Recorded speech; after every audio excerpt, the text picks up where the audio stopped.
scene that is straight out of a nightmare, as a masked man creeps into an apartment and finds a body that has been sitting in a bathtub for way too long.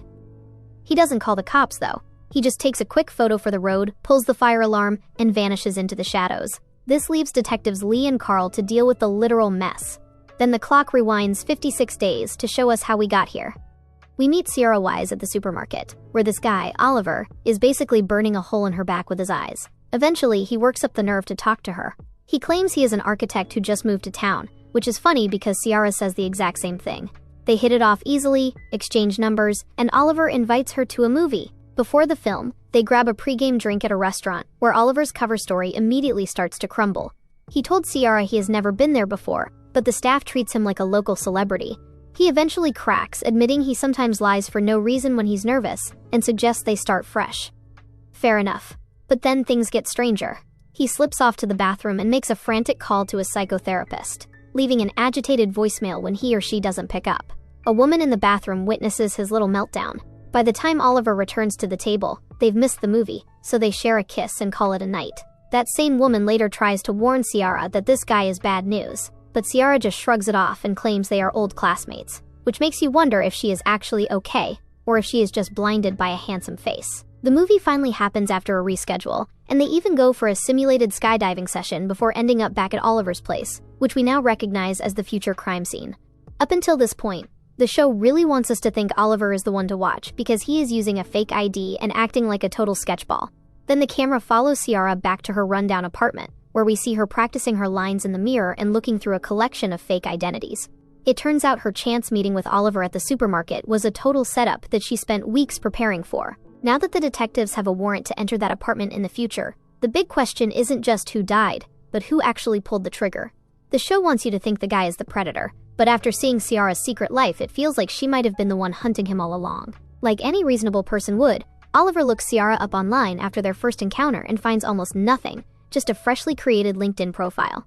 We get a clearer picture of Ciara's motive when we realize that during her first visit to Oliver's place, she took pictures of his home safe, and her entire plan is built around getting access to his money. To move things along, she texts Oliver suggesting lunch. Over the meal, she starts probing, asking why he only uses cash. Oliver, paranoid about being tracked, explains that credit cards leave a paper trail. Ciara is essentially asking him where his money is while making it sound like casual conversation, but Oliver fires back, asking why she has no social media presence. She spins a story about someone stealing her sister's identity online, which made her scrub everything. Even so, Oliver's instincts are nagging at him. He suspects she's hiding something and asks to come see her apartment. Ciara rushes home to hide her numerous fake IDs, then deliberately moves a bunch of bugs into a visible spot just before he arrives.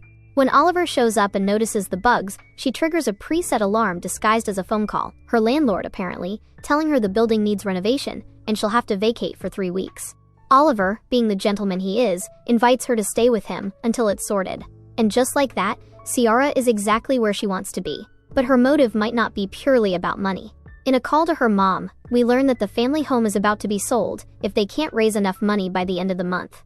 Ciara promises her mother she's working on it, and that she's going to make the people who did them wrong finally pay. All signs point to Oliver being that person. Ciara didn't randomly bump into Oliver at that supermarket. She knew exactly who he was. His real name is Oliver St. Ledger, son of a wealthy family. We thought he was suspicious because he had multiple IDs. Now we know why. He came to Boston under a fake identity to escape something terrible he did in his past, but whatever he did has followed him, because he receives an envelope addressed to Oliver St. Ledger, sent by someone who knows exactly where he is. When his psychotherapist finally picks up and Oliver tells him about the envelope, he warns him that since the only new variable in his life is Ciara, he should cut her off. But Oliver is already falling for her, so he lets her move in anyway. Oliver is so haunted by his past that he can't sleep without injecting himself with heavy sedatives. He waits for Ciara to drift off before taking his hit. But the joke is on him, because the moment he's out cold, Ciara gets up, walks to the safe, and starts working through a list of possible passcodes she prepared in advance. Back in the present, detectives Lee and Carl are still piecing things together. They can't yet identify the body, but they've traced the apartment lease to Oliver St. Ledger. When they go to speak to his boss, Elliot Burhane, who hired Oliver partly on the strength of his late father's connections, Carl comes in having done his homework. He confronts Elliot directly, making clear that the man he hired as Oliver Kennedy is not who he claimed to be. He also accuses Elliot of lying about his wife's death, and Elliot storms off in a huff, Ciara wakes Oliver up and confronts him about the sedative. He reveals his doctor has been prescribing him propofol for a severe case of insomnia rooted in anxiety. He sometimes goes days without sleeping, and after a while he can no longer tell the difference between reality and hallucination, so at intervals he uses propofol just to sleep and stay sane. Ciara tries to understand why he's so anxious that he has to live like this, but Oliver manages to change the subject because he's already late for work. The moment he grabs his phone though, Ciara clocks his passcode. The one she tried on the vault didn't work, so it's safe to assume she'll be trying this one next. Oliver aces his presentation at work, and Elliot treats him less like an employee and more like a son. Detective Lee figures this out in the present too. After storming off from his confrontation with the detectives, Elliot tells them to leave Ollie alone. He went from Oliver to Ollie, which tells Lee the man knows more than he is letting on about Oliver, but she can't really do anything as they get a message to back off from his lawyer. Oliver then shows up at Ciara's workplace as a surprise, except it isn't really her workplace. She's claimed she works there, but she doesn't have a job. To make things worse, Jane, the red-haired woman who tried to warn Ciara about Oliver earlier, is standing right outside. Oliver doesn't recognize her, but Ciara does. The moment he leaves, she tells her to stay away, then walks into the building and slips out the back. Luckily for her, when Oliver shows up at closing time, she's made it back just in time, though she takes a tumble rushing through the lobby. Oliver lightens the mood by embarrassing himself right alongside her and whisking her away before it gets any more awkward. In the car, Ciara gushes over what Oliver is driving, and he reveals it belongs to Elliot. He explains that Elliot and his father were Princeton classmates, and that Elliot harbored romantic feelings for his father, feelings his father was aware of but tactfully ignored. Elliot transferred all of that affection onto Oliver, treating him like a son and even setting him up in the apartment he's currently living in. Ciara opens up about how poor her family is, and Oliver assures her she will never go back to that life. They make out in the car long enough to cause a traffic jam. When they get back to the apartment, Ciara offers to cook as a thank you for letting her stay, but Oliver won't hear of it. She's a guest, and he'll be cooking for her. They're genuinely sweet to watch together, which is exactly what makes it so uncomfortable knowing what's really going on between them. While cooking, Oliver checks his mail and finds another envelope addressed to Ollie St. Ledger, this time containing nothing but a number. He starts spiraling. He's out of propofol, and too wound up to sleep, so he goes to see his psychotherapist in person, and notices Jane is following him. He tells his therapist that someone seems to know what he did, and is haunting him. When he mentions the red-haired woman tailing him, his therapist assumes he's hallucinating. His ex was also a redhead, but either way, he sends him home with more propofol. While Oliver is at his session, Ciara gets to work. Using the mailing address on his accounts, she tries to move $10K from Oliver's trust fund by impersonating his mother, but the funds can't be touched until they mature in April. She then tries his phone passcode on the safe. Still nothing. Oliver arrives home and nearly catches her in the act, but she distracts him by undressing, and just like that, the moment passes. We get some answers to why Ciara said the St. Ledgers owe them from a phone call with her sister. Their brother is dead, and all signs point to Oliver being responsible. When her sister hears about her plan to make money off Oliver, her sister warns her not to do anything stupid. What makes it even more layered is that earlier, while Oliver was busy cooking and distracted by the envelope, Ciara had been wearing her dead brother's jersey right in front of him, possibly to rattle him, and he didn't even notice. In the present, detectives Lee and Carl find a silver stud earring in the decomposed remains, which strongly suggests the body belongs to Ciara. She was seen wearing it earlier. Detective Lee's skeletons are also starting to crawl out, as it emerges that the man Carl spotted her with is Linus Finch, a low-level drug dealer, not a witness as she claimed. When Carl confronts her, she begs for a day to come clean, admitting that her secrets are really bad.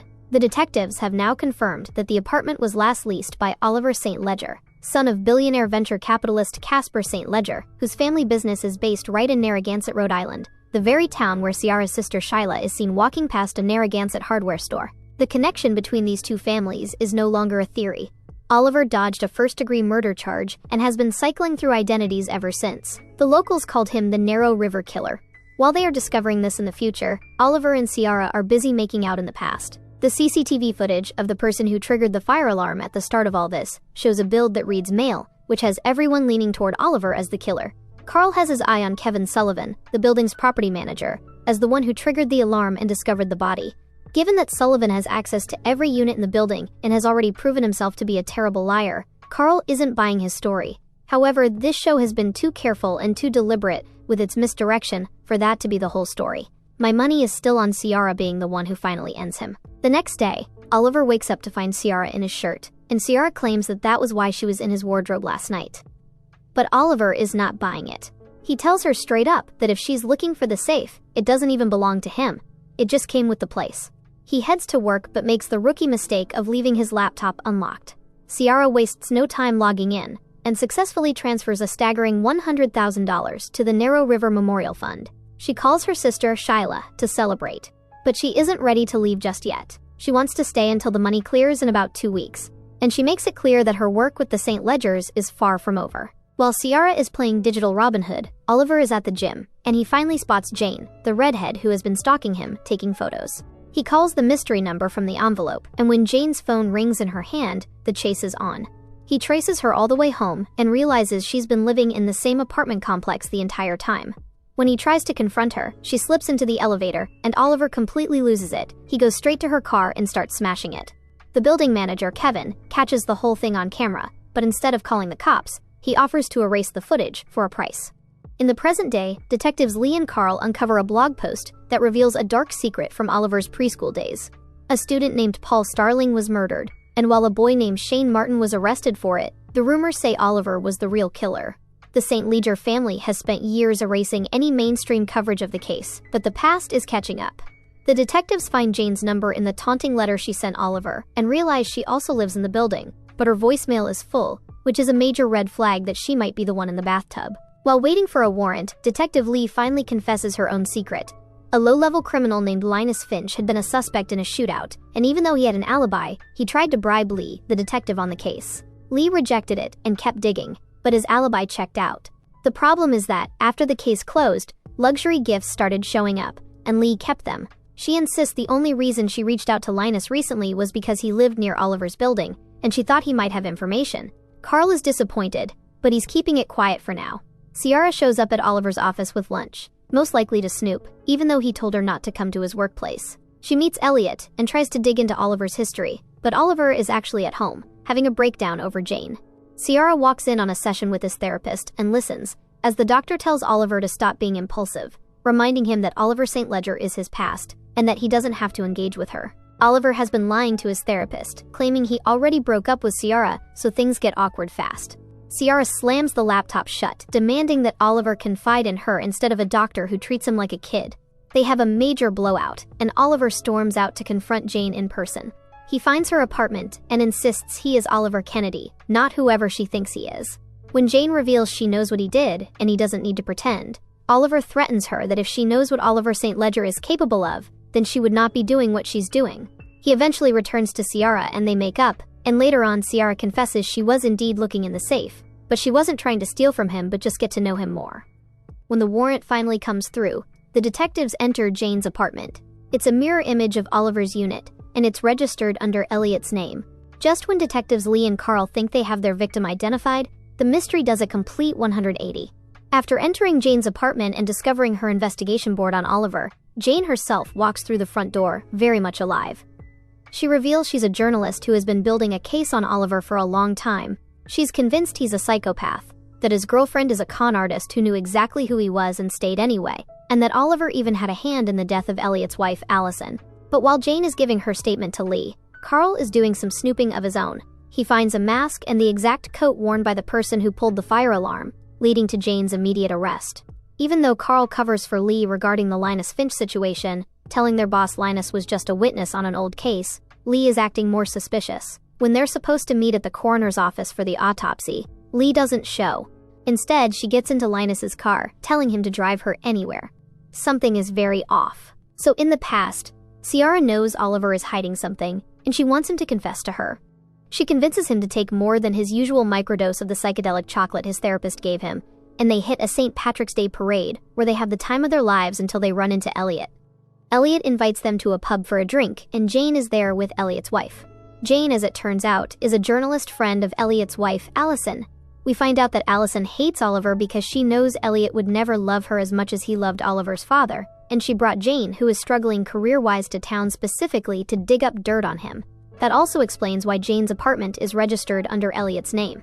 While Oliver is away getting drinks, the women corner Ciara and warn her that he's a dangerous killer, but Ciara isn't rattled. In fact, she's more focused on the $100,000 she successfully laundered into her sister's account. Her sister is freaking out because she didn't expect that huge amount, but Ciara assures her that she has nothing to worry about because Oliver wouldn't even notice the money missing. And then she talks about Oliver, about how he's not who she thought he was, and how she could have a good life with him. She's out here drinking with educated, wealthy people instead of working at Denny's. Her life could get pretty good with him. What she doesn't realize, however, is that Jane is standing just outside the bathroom door, listening to every word. The moment Ciara steps out, Jane is right there. Jane tries to blackmail her, offering a fame and fortune book deal if Ciara helps her with her story and goes on the record. But Ciara isn't your average con artist. She grabs Jane by the throat and tells her she's bad at her job. She knows everything about Oliver, his aliases, everything he's done, and when he confesses to her, she will never be sharing it with Jane. Jane is left terrified, and it's clear that Ciara is the most dangerous person in the room. Oliver already knows the women would have told Ciara the truth, so he braces himself. Ciara asks him to tell her everything. He can't bring himself to do it. The last time he loved someone enough to open up completely, he was going to propose. He told her the truth, and she ran. He can't risk losing Ciara the same way. Ciara tries to create a safe space by putting earplugs in his ears and playing calming sounds while she whispers her true identity, Megan, and confesses her entire plan to him. She hopes that by coming clean he will do the same, but when he stays silent, she decides she's done. She goes home to pack her things, but just as she's about to walk out, Oliver arrives and finally agrees to tell her the truth. As for the death of Elliot's wife, it turns out it wasn't a cold-blooded murder. Oliver confronted Allison, and she ended up getting hit by a truck while trying to get away from him, a tragic accident that he's been blamed for ever since. But the biggest twist of all happens back at the coroner's office in the present day. Despite the police assuming the bathtub soup was a woman, the coroner confirms the body actually belongs to a man. Oliver comes clean to Ciara about everything. He tells her that he, Paul, and Shane Martin were all friends, but he was secretly jealous of Paul's charisma despite being richer than him. He claims they had a physical fight at the river and that he simply watched while Shane drowned Paul. Ciara immediately sees through the lie and storms off, leaving Oliver confused. When she gets back to her place, her sister Shyla is already there with a gun and a plan to protect Ciara. She knows the St. Ledger family will come after them the moment they trace the stolen money, and she's convinced the only way Ciara gets out of this is by getting rid of Oliver for good. After a few days of total silence, Oliver starts spiraling because his life is empty without the girl he thinks he loves. He heads to her apartment only to find she is completely moved out and that no renovation was ever happening. He checks her office and finds out she never worked there, confirming his world is built on a deck of cards. He returns home and knocks himself out with propofol, but not before discovering Ciara's secret journal. While he's drifting off, Shyla is busy confronting his therapist, Dan Troxler. She bursts into his office, calls him a pedophile in front of his patient, and reveals that Ciara is actually her sister, Megan. It turns out Dan has a restraining order against Shyla, but she doesn't care. She wants him to warn Oliver to stay away. Dan tries to call Oliver to warn him that he's in a house with Shane Martin's sister, the very people out for revenge, but it's too late. Oliver is already high on drugs and passing out in the bathroom, just as Ciara walks in and picks up the phone to tell Dan he's far too late. In the present day, the drama in the precinct is just as messy as the murder investigation. We find out that Detective Lee wasn't being blackmailed for a crime. She was actually having a secret affair with the drug dealer, Linus Finch. When she tries to break it off to save her career, Linus threatens to expose her. Carl, having tracked her phone, shows up to save the day by beating Linus up and telling him to never threaten his partner again. Carl is beyond disappointed because Lee has spent months making him feel like the morally gray cop while she hid her own terrible decisions behind his messy divorce. Despite the tension between them, the partners have to pivot back to the case. Now that the coroner has confirmed the body in the bathtub belongs to a man, the detectives are operating on the theory that Oliver is the victim. They head straight to the home of Paul's mother, believing that Paul's family finally came for the revenge they were owed after the St. Ledgers framed Shane for that drowning years ago. We finally see what happened when Paul was killed. Shane and Oliver are at their usual spot by the river, where Shane is venting about the financial pressure his family is under, half joking that he wishes he could have Oliver's life for just one day. However, Oliver's life is just as hollow. His parents are rich but absent, and he's essentially raising himself in an empty house. Shane has invited Paul along, and Oliver is already tense about it. Paul is a bully with a short fuse, and today his fuse is especially short. His parents are going through a divorce after his father cheated, and Shane's mother apparently told the whole town about Paul's mother being caught stealing from a supermarket. Paul starts mouthing off, calls Shane's mother names, and a fight breaks out. Oliver tries to break it up, but Paul turns on him and throws him to the ground. By the time Oliver recovers and gets back to his feet, Paul has dragged Shane into the water and is pummeling him. Oliver steps in to save his friend, but in a blind rage, he holds Paul underwater until he stops moving. Shane, being the loyal friend, actually tries to protect Oliver by suggesting they keep quiet, assuming the police would never look at Oliver because he wasn't even friends with Paul. But the guilt is a monster Oliver cannot handle. He calls his father, Caspar St. Ledger, a man who treats morality like a business expense. And before the sun even comes up, Caspar has Oliver at the station, pinning the entire murder on Shane. This betrayal derails Shane's Ivy League future and lands him in handcuffs. The trauma of that night runs deep. Shane attacks Oliver with a pen at the station, and Oliver is so consumed by self-loathing that he uses a knife to carve a matching wound into his own stomach. When he nearly bleeds out at school, he is found by the counselor, Dan Troxler. Instead of helping, Dan sees a golden opportunity. He takes Oliver home, hears the confession, and uses it to blackmail Caspar St. Ledger for years, becoming Oliver's private therapist while staying on the family payroll. The most tragic part? Megan saw Oliver drop Shane off the night of the murder and tried to tell her mother, but her mother thought she was just acting out for attention. The trial destroyed their family, and while Shane was in prison, Dan Troxler performed his most evil act. When Oliver eventually writes a letter to Shane, promising to make everything right, most likely working toward a full confession, Dan volunteers to deliver it personally, since Shane wouldn't see Oliver. Instead of reading the letter to Shane in prison, he uses his psychological influence to talk Shane into suicide, convincing him that he would only be seen as innocent if he died before his appeal. This leads to Shyla punching Dan in the face after discovering he was the last person to visit Shane, resulting in a restraining order, while Oliver's mind shatters into the anxiety-ridden mess we see today. Back in the present, Oliver wakes up from his propofol stupor to find Megan sitting by his side. The jig is up. He knows she is Shane's sister. Megan admits she came to Boston to ruin him, but after living with him, she realizes his hollow, drug-addicted life is already a living hell. Oliver finally gives her the one thing she needs, a real, unforced confession. He admits he killed Paul, and he admits he betrayed Shane. In a twist that only happens in a house built on secrets, they realize they are both broken by the same tragedy and profess their love for one another, deciding to move forward together. But the real world isn't letting them go that easily. Detectives Lee and Carl have finally tracked down Shyla and connected the dots that Ciara is actually Megan. Shyla claims she has no idea where her sister is, but as the detectives leave, a mystery shooter opens fire on Lee and Carl, trying to take them out before they can reveal the truth. The finale of 56 Days begins with Dan knocking incessantly at Oliver's door, and when Oliver opens it, the predatory therapist cannot hide his shock at finding Megan still there. He wants Oliver to get rid of her immediately, but Oliver finally stands his ground. He tells Dan that Megan knows every dark secret and stayed anyway, which is exactly why she is the only person who gets to stay in his life. Oliver realizes Dan has spent 16 years engineering himself as Oliver's only companion, just to keep the St. Ledger money flowing, and he declares that the arrangement is officially over. Dan cannot have that, so he pivots to blackmail. He reveals he never delivered Oliver's confession letter to Shane, but kept it as a weapon. He threatens to release his session notes and the letter to the police, ensuring Oliver rots in a cell if his payroll stops. But Dan makes a fatal mistake by ignoring Megan. Proving she is Oliver's ultimate protector, she grabs a heavy decorative object and delivers a lethal blow to Dan's head. As his body hits the floor, the past and present timelines merge, with the medical examiner finally confirming that the bathtub soup is indeed the remains of the blackmailing therapist. With a dead body in the middle of a lockdown, Megan calls the only person she can trust, her sister, Shyla. Shyla provides a gruesome chemistry lesson, instructing them to use bleach and specific chemicals to accelerate decomposition in the bathtub, then litter the crime scene with evidences to confuse the detectives. Once the deed is done, Oliver finally surrenders the code to his safe, revealing a mountain of cash and passports. He packs it all into a bag and hands it to her, telling her to go say goodbye to Shyla while he goes to say goodbye to Elliot. After the goodbye, Oliver asks Elliot to drive him to the police station because he wants to confess. He doesn't want Megan spending the rest of her life on the run because of a tragedy he started 16 years ago. But Elliot, acting as his shadow father, convinces him otherwise. He tells Oliver that Megan is his one chance at a real life, something he hasn't had since the river. Megan is willing to go with him, so he shouldn't throw that future away. While Megan is waiting at the tarmac and we are assuming that Oliver has given himself up to the police, he arrives. But the country he wants them to go to, Megan doesn't like that, so she decides on another one.